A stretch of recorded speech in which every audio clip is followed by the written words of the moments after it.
So the first question we're going to look at today in the behind the scenes of season 4 of The Chosen is talking a little bit about the Pharisees and talking a little bit about Shmuel. There's a lot of questions that we have that are unanswered. And while I'm not going to answer all of those questions in this video, I do have a couple of theories that I'm working on that I think are really interesting for season 4 and could really help us to discover more about Yusuf and Nicodemus and Shmuel and some of the other Pharisees that we've seen throughout the seasons so far. We're definitely going to get more answered questions throughout season 4 as we're ending up in the last year of Jesus' ministry, headed into Holy Week. This is going to be a very big time for Jesus' ministry overall. It's going to be a big time to kind of finish up some of the storylines that we've seen as we head into Holy Week altogether, and to make sure that other storylines are kind of moving forward. So without further ado, let's jump into these behind the scenes and talk a little bit about the Pharisees here as everything's kind of going through. I've seen the writing, so you just tell him not to dip.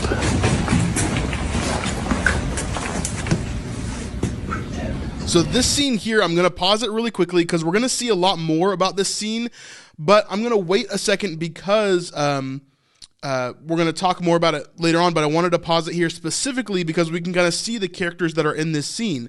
Now, we can't quite see the Pharisee that is right next to Yusuf. However, we can see that in front of him is Zebedee, and we also see James and John, I believe, in this scene as well as Jairus. Maybe not James and John. Let me see. I can't remember all the way through. But having Zebedee here kind of shows that this is probably the tasting for his olive oil that he brought to the synagogue earlier on.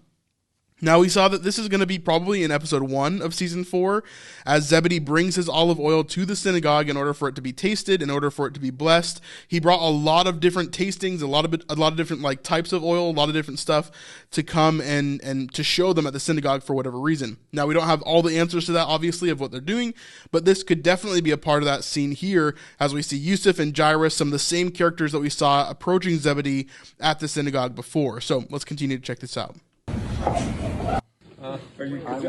So here we see a closer look at the things that are on the table. Now, this is before they actually shot the scene. This is during the setup for it, basically making sure the lighting is right, having stand-ins for all the actors to come in and basically see how the scene's going to go. Now, we can obviously see that there are little lamps on the table, there are little bowls and cups, and of course, olive oil here as well. Yeah, give us some more. I don't want to get you in trouble. Yeah. All right, let's start lowering it some more. And we're seeing all these different tasting implements, but we also see a scroll here at the end of the table where we know that some sort of official is sitting over there. Maybe this is a scroll to bless the oil. Maybe it's something else. I'm not really sure what it could be specifically, but we do see the set dressers here. We see the cinematographers here. They're obviously setting up for this shot overall. All right, good. Now here we get a glimpse of a Pharisee. And then we see as they're kind of spreading around some atmosphere. Let me go back a little bit there. And we can see again the table right here. So we see a character that I don't recognize off to the left there. We don't see a lot of the people at the table, but we do see a character I don't recognize off to the left. We see Yusuf. We see Zebedee. I think it's James and John next to him because they go to the synagogue as well. But we don't get like a really tight glimpse at that. Another look at the table here. Showing that. Kind of the similar shot that we saw before. Now here we see a Pharisee going in the room. And this is a separate shot here. Remember, this room here is Jairus' office.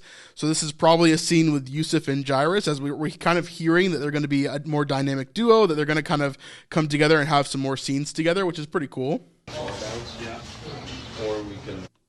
Now we see this Pharisee here. I believe this is the same Pharisee we saw last time. It might not be, but it may be the same Pharisee that we saw in the end of season 3. It kind of looks like him, but kind of not. So I'm split on that a little bit. Now here we get a little bit more of the view from Jairus' office and everything that's going on here. I'm sure that we'll see a lot of scenes between Yusuf and Jairus, and it looks like we're going to get a build-up there, especially if Yusuf is Joseph of Arimathea, like we've been talking about. This could be a really, really big thing.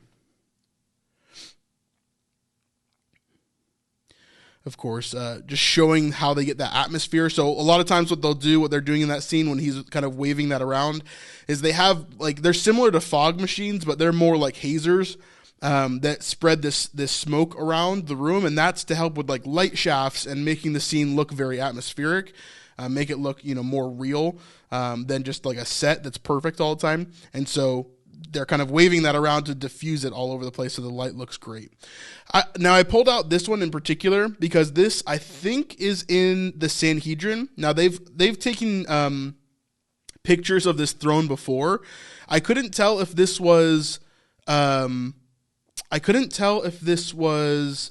the Sanhedrin or if this is a different scene of a different throne. I'm not 100% sure. You guys let me know. I've got to go back and look at some of those pictures that we have from the Sanhedrin or some of the episodes that we've seen the Great Sanhedrin in. But I don't remember 100%. I'm pretty sure it is in the Great Sanhedrin, where we've seen before, where Shammai would have given that speech in season 3, and where we've seen him already in season 4 as well. But I'm not 100% sure on that. Now, this is another confirmation that we're going to see Jairus and Zebedee in the same scene. This is them on set during that day. They're in the big giant sound stage that the Chosen built in Texas, and they're shooting scenes there. Seems like they're shooting scenes together since they're both in costume at the same time. And the set just looks beautiful. That's why I added this one in there. looks really great. So here's some more professional pictures of some of the stuff we talked about for weeks 1 and 2. And this is actually really interesting, in my opinion, because we get the top photo, which is Simon and Judas, and they're about to go do laundry. You see as Judas is actually carrying some of that dirty laundry along with him.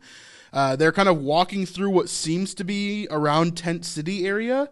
Unless they're in a different city completely. It could be either way. The middle photo, obviously, is Jesus. And we know that this is an emotional scene because even Jelaine said in the Chosen's behind-the-scene week 1 video that she was actually crying, like, seeing this scene. And so really cool to kind of see Jesus in this mode, but we're not sure what the context is because he's alone, right? So we don't really understand a lot of what's going on here other than it's an emotional scene and Jesus cries in this scene. I wonder if this is where he finds out or maybe he even senses, right, through his divinity that John is killed. Although we do see in the Bible, I believe, that someone delivers that message to them, which we were talking about should be Joanna. But I'm not 100% sure about that. And then the last thing is Rama and Thomas. People are calling them Ramus. And I think we're definitely going to see more and more of this relationship of Rama and Thomas throughout season 4. Obviously, Dallas is kind of going into this and kind of furthering it. It's not going away. A lot of people thought that Rama was not actually going to continue shooting the show. And I had never found any evidence of that, so I was always very wary of that rumor. But she is back. Seems like she's doing a lot of shooting for different things, and she's been on set quite a bit. So yeah, it's been pretty cool to see kind of what's going on with all the people here. So let's continue on. We have some more pictures here. Again, Rama on set with Tamar. This is all around that same moment, that same scene. So Tamar and Rama are in this scene as well with Zebedee, John, and James. We saw them all on set at the same time. This is where Zebedee, John, and James are getting the cart ready to bring to the synagogue with the olive oil in it.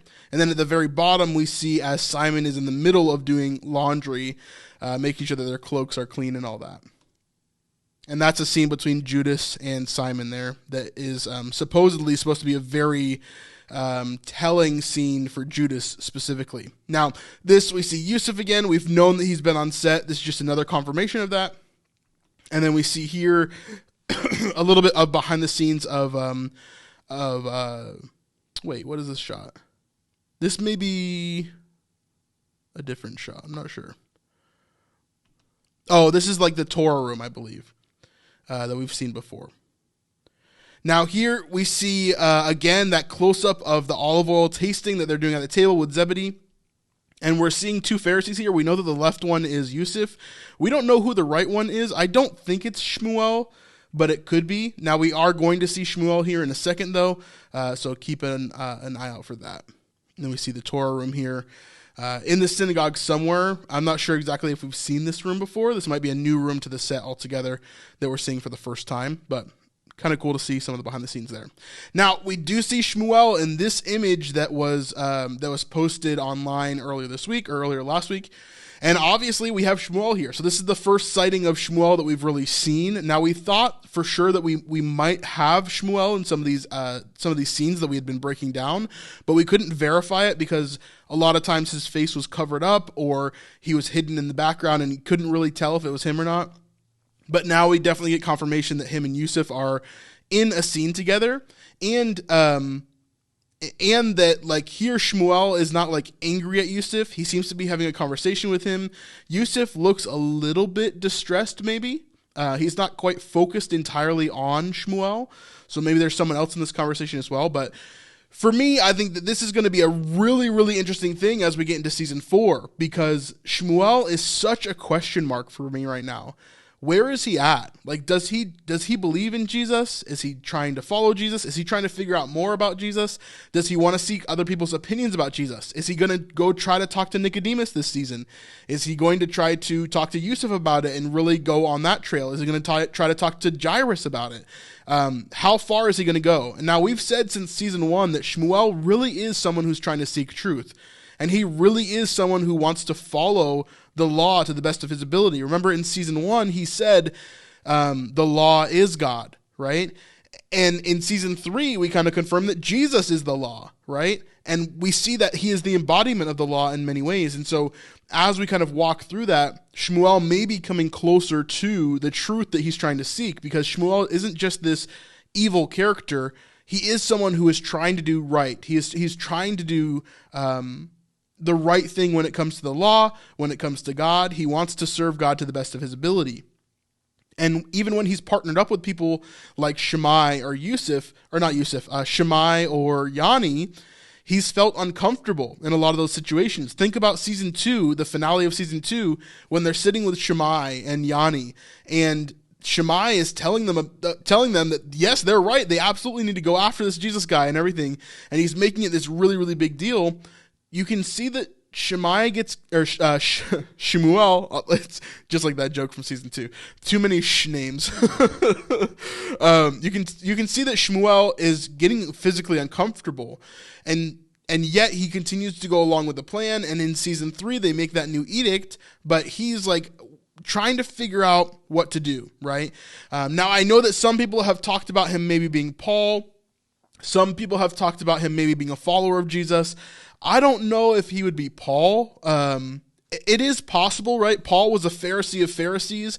So if they wanted to build that up through all of the seasons, it's definitely a possibility. And maybe they change his name somehow to where it was Shmuel, but then it comes out as Saul in some way, right? That would make sense, like language-wise, to kind of bring it there.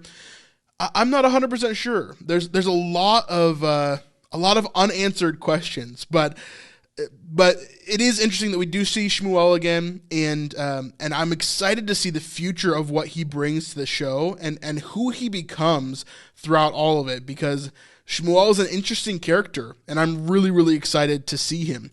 Now, we know that he was here recently because he actually appears in this picture right here, which is from last week.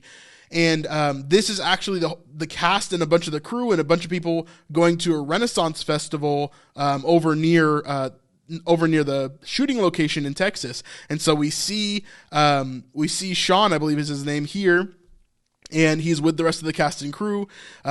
And we can verify that by seeing some of the other cast and crew's pictures as well, like this one with Noah and Amber. And of course, you see a bunch of the cast in the background as well. We see, John over here, Matthew right here. I think that's Thomas right behind them.